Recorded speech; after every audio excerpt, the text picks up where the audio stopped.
The day was pretty ordinary, just the sound of leaves rustling against the windows and the occasional tick of the wall clock in the hallway. I was in the kitchen whipping up dinner when Jason walked in, looking downcast. His usual energy was gone, and it was clear he was having a tough time. He had just gone through a breakup with Emily, his girlfriend of 2 years, and while I didn't know all the details, it was evident that it hit him hard. Paul, my husband, was lost in his work, taking calls that dragged on into the night, so it fell on me to be there for Jason. At first, our chats were light, but I could feel the weight of his sadness. "Mom," he said, sitting at the counter while I chopped veggies, "how did you and Dad get through tough times?" His questions were sincere, and I noticed his eyes looked a bit darker than usual. I shared my own experiences trying to keep my marriage struggles under wraps. Paul and I had drifted apart over the years, our relationship more about routine than real connection. There had been whispers and strange calls with a colleague's name popping up a bit too often, but I pushed those thoughts aside.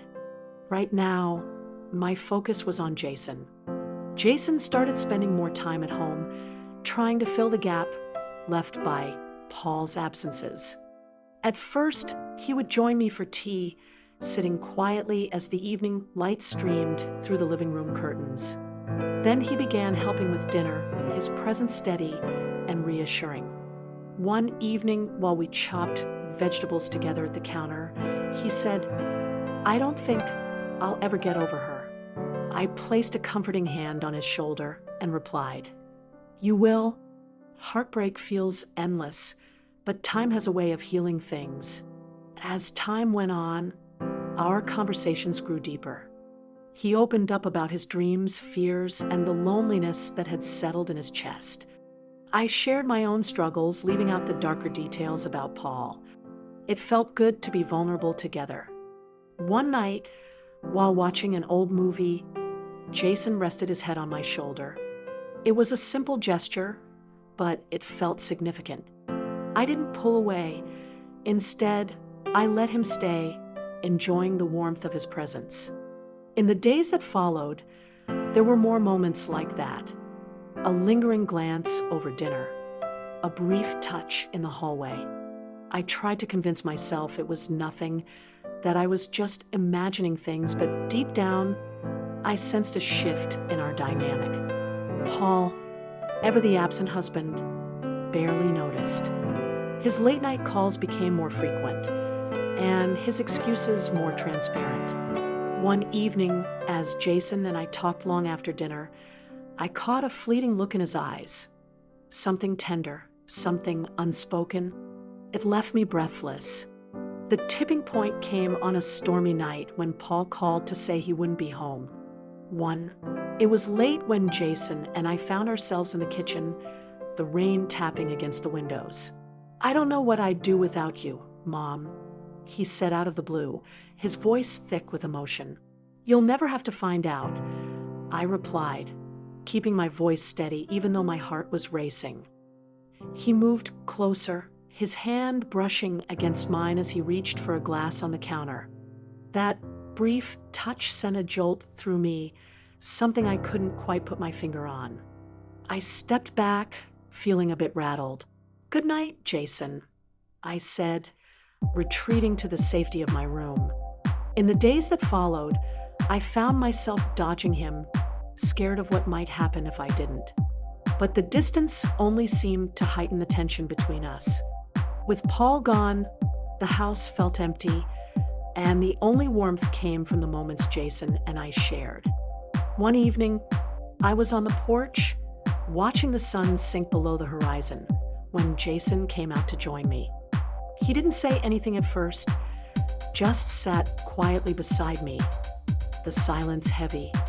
"Mom," he finally said, his voice barely a whisper, "I need to tell you something." I turned to him, my heart racing. "Jason," he reached for my hand, his grip gentle yet firm. "I've never felt this close to anyone before," he confessed, his eyes searching mine. "Not even Emily?" I pulled my hand back, my mind swirling with confusion and guilt. "This isn't right," I said, though my voice wavered. "I'm your mother. You're the only one who really gets me," he replied, desperation lacing his tone. I stood up, feeling the weight of his words pressing down on me. "We can't do this, Jason," I said firmly. "Good night." That night, I lay awake, wrestling with the complexity of our relationship. Jason wasn't my biological son, but I had raised him and loved him like my own. The lines had blurred, but I couldn't let them completely fade away. In the morning, I decided I needed to set some boundaries. Paul's absence had left a gap that Jason and I had filled in ways we hadn't expected. But I wouldn't let our bond slip into something it shouldn't be. As I was making breakfast, Jason walked into the kitchen, looking a bit unsure. I locked eyes with him, feeling the weight of everything I hadn't said. "We need to talk," I finally said. And as we started chatting, a sense of clarity washed over me. This was a pivotal moment, not just for us, but for the broken family we had turned into. After that morning's talk, I thought I had set a clear boundary between Jason and me. But life has a funny way of disregarding those lines. Jason didn't pull away. If anything, he became more engaged, more present. It was like he could sense my inner turmoil, yet he stayed close. His words and gestures turned softer, more intimate. "You're an amazing mom," he said, his voice low and warm while I was cooking dinner. "I don't know how you manage it all." At first, I brushed off his compliments, laughing them off as mere gratitude. But the way he looked at me, the softness in his voice, made my heart skip a beat. It was a warm summer evening when he first blew me one of his playful air kisses. Paul was away again, this time on an overnight work trip, and I had stopped asking for details. It was just Jason and me, enjoying a simple dinner on the back porch with fireflies lighting up the garden, adding to the cozy vibe. "You have a knack for making even the simplest meals feel special," Jason said, leaning back in his chair with a grin. "You're like magic." I chuckled, shaking my head. "I think you've just forgotten how to cook for yourself. College does that to you." He leaned in, a playful glint in his eyes. "If that's the case, I'm never leaving. I'd starve without you." For a moment, everything around us faded away, and it felt like it was just the two of us. Then, with a cheeky smile, Jason puckered his lips and blew me an air kiss. I was taken aback, caught off guard by the unexpected gesture. It was lighthearted, but it held a significance we both chose to ignore. "You're ridiculous," I said, waving him off, but I couldn't hide the blush creeping up my cheeks. In the days that followed, his compliments kept coming more often than before. Each moment felt like a gentle nudge against the barriers I had put up. He noticed the little things that others overlooked, how I had styled my hair that day, the color of my dress, and the way I hummed while cooking. One evening, as I walked into the living room, he said, "You look beautiful today." I froze, my breath catching at his compliment. "Jason," I started, but he waved his hand dismissively. "I mean it," he insisted, his tone sincere. "You always look beautiful, but today you're glowing." I turned away, pretending to adjust the cushions on the couch, my heart racing and my thoughts swirling. I wasn't used to being seen like this, truly seen, in a way that Paul hadn't done in years. It was both frightening and exhilarating. One rainy afternoon, as the soft sound of raindrops tapped against the windows, Jason came into the kitchen while I was baking a treat that reminded me of happier times with Paul, when Jason was just a kid. "What are you making?" he asked, leaning against the counter, his eyes on me. "Cookies," I replied, not looking up. "Your favorite," I added. He grinned and said, "Magic? How do you always know what I need?"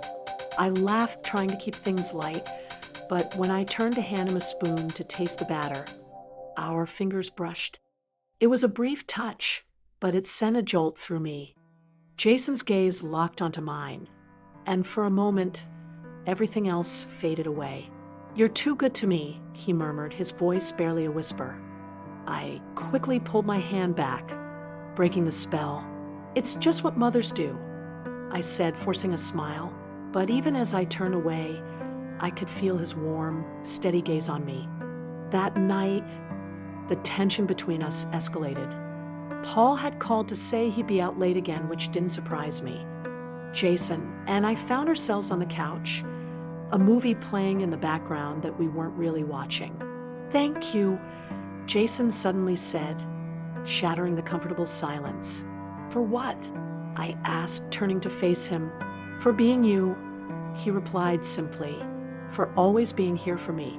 I felt a tightness in my throat as his words hit me harder than I anticipated.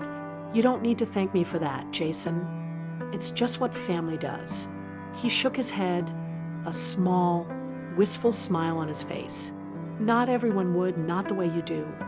Before I could reply, he leaned in and gave me a quick air kiss on the cheek. It was so swift and gentle that I barely had time to process it. My heart raced, a mix of confusion and something I couldn't quite put my finger on. "Good night, Mom," he said, getting up and heading to his room. I sat there for a while after he left, the warmth of his gesture still lingering on my skin. In the days that followed, I found myself inexplicably drawn to Jason.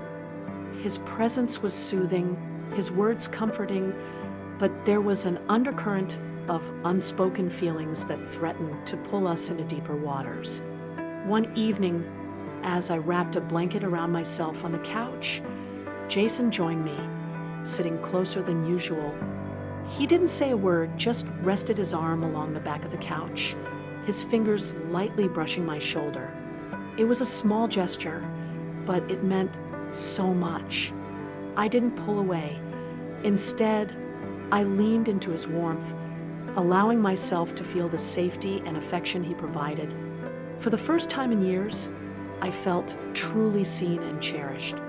As the days turned into weeks, our connection grew stronger, and I couldn't help but wonder where this journey would take us.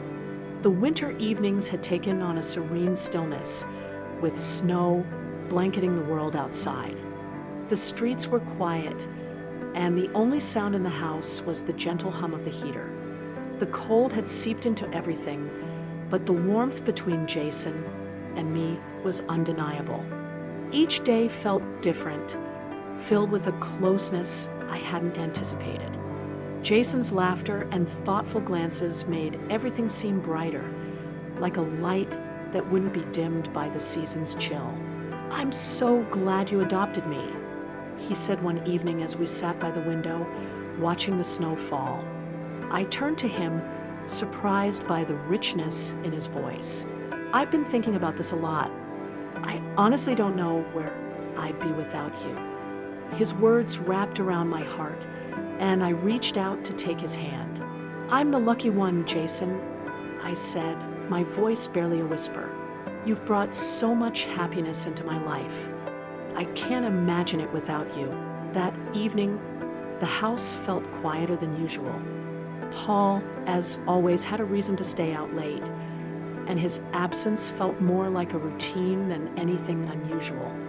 Jason had left earlier, bundled up in his thick coat, his cheeks flushed from the cold as he stepped into the swirling snow. I didn't think much of it until I heard the front door creak open and his voice call out from the hallway. "Mom," he said, excitement bubbling in his tone. I stepped out of the kitchen, drying my hands on a towel, and froze. There he was, brushing snow off his shoulders, a bouquet of flowers in one hand. The reds, yellows, and whites popped against the wintry scene behind him. "What's this?" I asked, my breath hitching as I pointed to the bouquet. Jason grinned, shaking off his boots as he stepped inside. "I wanted to do something nice for you. You deserve it." I reached out to take the flowers, my fingers grazing his as I held the stems. "They're beautiful," I murmured, lifting them to breathe in their delicate scent. "Jason, this is so thoughtful." "Thank you." "It's not just the flowers," he said, his voice dropping to a softer tone, almost nervous. "I have a little more planned." I raised an eyebrow, both curious and amused. "Should I be worried?" "Not at all," he replied, his grin widening as he hung his coat by the door. "Just trust me." He disappeared into the kitchen, and soon the comforting aroma of mulled wine filled the air. I stood there for a moment, the flowers still in my hands, wondering how he came up with something so sweet. After carefully placing them in a vase, I joined him, watching as he stirred the pot on the stove with a focus that made my heart flutter. "You're making mulled wine?" I asked, leaning against the counter. "I thought this might help you relax," he said, glancing back at me with a little smile. "You've been so busy lately, you're full of surprises tonight." I shook my head, saying, "I just want to do something nice for you."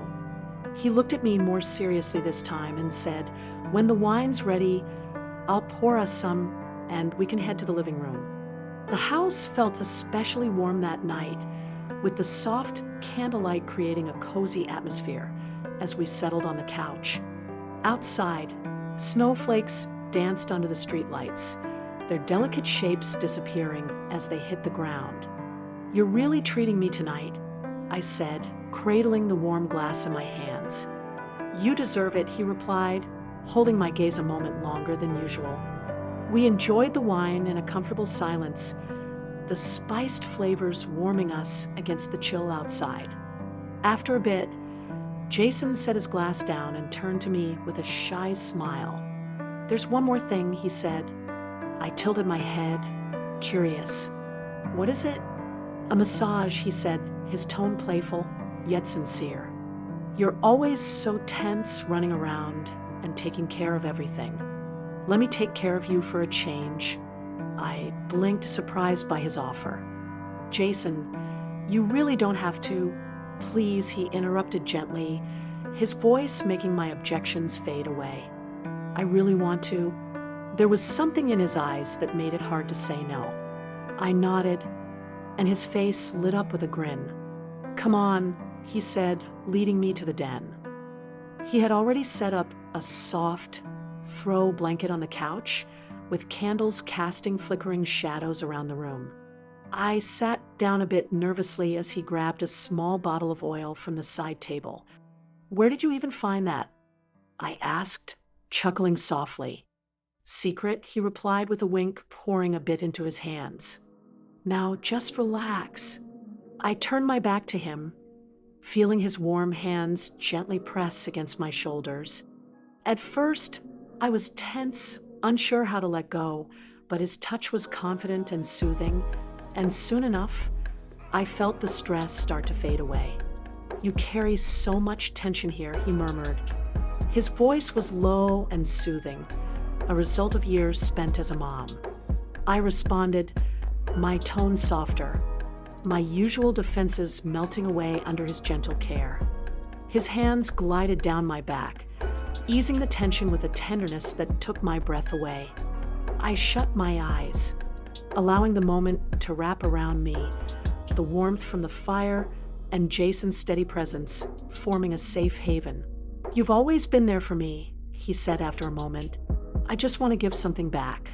"You've already done more than enough," I murmured, though the words felt inadequate, unable to capture the whirlwind of feelings inside me. Jason's hands paused for a moment before he leaned in closer, his breath warm against my ear. "Not yet," he whispered. The room felt eerily quiet, the outside world fading away as his words enveloped me. He continued the massage, his touch more intentional now, leaving trails that lingered long after he moved on. When he finally stopped, I turned to him, my voice shaky as I said, "Thank you." "Anytime," he replied, his gaze steady and filled with unspoken emotions. Outside, the snow kept falling, but inside, the warmth between us was undeniable. Jason had been mentioning for a few days that his back was bothering him. At first, I thought he was just seeking a bit of extra attention, but when I saw him wince while reaching for a glass that evening, I realized he might be serious. Jason, your back really is hurting, isn't it? I asked, leaning against the counter as he straightened up, his face tense. Yeah, he admitted sheepishly, rubbing the spot between his shoulders. It's been stiff for a while, but I didn't want to make a fuss about it. You should have told me sooner, I said, frowning at him. Why didn't you? He shrugged. I don't know. I guess I didn't want to worry you. You already do so much. I sighed, shaking my head. Jason, you can always come to me. I'd rather know if something's bothering you.